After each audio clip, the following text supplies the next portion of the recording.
Today we're going to be discussing a bit of information that has come out about Community Day, as well as Mewtwo and egg hatching for 7-kilometer eggs for regional Pokemon. So without any further ado, let's just jump right into that. So first things first, we're going to be discussing the egg hatching thing. 7-kilometer eggs have been changed drastically. While you can still hatch your regionals until the end of September, there are actually quite a bit of things that you need to understand. Not only are these Pokemon extremely rare to hatch, they've added 2 more to dilute the pool, and that is Tangela and Porygon. Now, I wouldn't be too upset if they added Porygon, if they're going to rotate them out of the 10-kilometer eggs and into the 5-kilometer eggs, which would totally be understandable, except that you could still obtain Porygon in your 10-kilometer eggs as possibilities. I don't necessarily agree with that, because it just, again, it makes the original exclusives people want to get a little bit harder to get, and it doesn't really make Porygon that much easier to get, especially since during the event you can find them easier during the entire time of this event.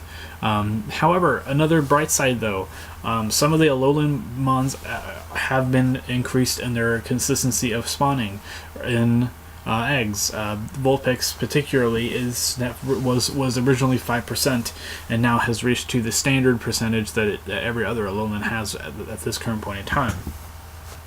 There's no idea of when we should be able to see how regional Pokemon are going to be handled in the future. You might still be able to obtain them if you go to the respective regions, but for right now, you might as well just hatch all your 7K eggs if you can possibly do so. So that's all I have to say on that. Next, we're going to be discussing is Community Day, and if the page would reload, Community Day.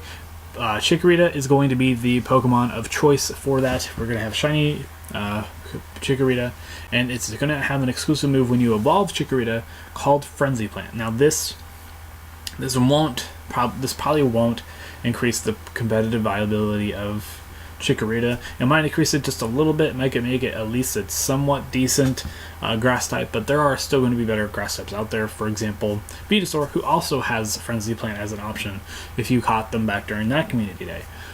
Specifically, I think with Chikorita is just going to be still just below the curve when it comes to these types of things. It's not going to be a gym defender or optimal raider with you. So, but what's really interesting and what people should be really vying for during this Community Day is the ×3 catch rate, or XP, for catching Pokemon. Now, you'll get a 3 times catch bonus for catching XP, and you get 3-hour lures, which means this is going to be especially effective for those who have not completed their Kanto decks just yet. 3-hour lures will mean that you can catch these things in a bit more frequency, so do keep that in mind. You also might still catch some Generation 3 Pokemon or Generation 2 Pokemon that have decreased in spawning since the event, so it's good to see some little bit of a refresher here.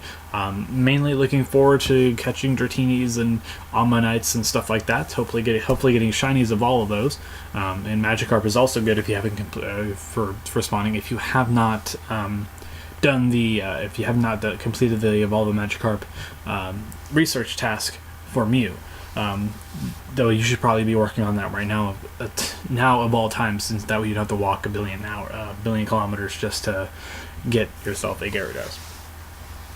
And lastly, we're going to be talking about Mewtwo, and specifically its effect on the raids that it's going to be. It's going to be in normal raids from now on until December or till October 23rd, starting September 20th, starting in 2 days. So keep that in mind. But also, it's going to lose Shadow Ball and Hyper Beam once it is officially a raid, which means those 2 moves are going to be highly coveted among the people who went to EX raids and captured a bunch of Mewtwo's with these movesets. If you have a Mewtwo that does not have Shadow Ball or Hyper Beam, you can simply just use Charge TMs and fix it while you can. I have a Shadow Ball Mewtwo, so I'm not really particularly worried about it. I really don't want a Hyper Beam Mewtwo, because I'm not really sure if that's a very good move set for it. But Shadow Ball and Confusion Shadow Ball is going to be the best moveset for it still. But the next best moveset is going to be Confusion Psychic. So understand that even if you don't if you don't have the option for Shadow Ball, that's still going to be a very good move for it. People are also speculating, like this article speculates that that Mewtwo might receive its own specialty move, Psy Strike, which is like a confirmed legacy move. It only learns Psy Strike, and that would be pretty cool. It would make it a little bit more competitive in that sense. It would make it better than Psychic. But the overall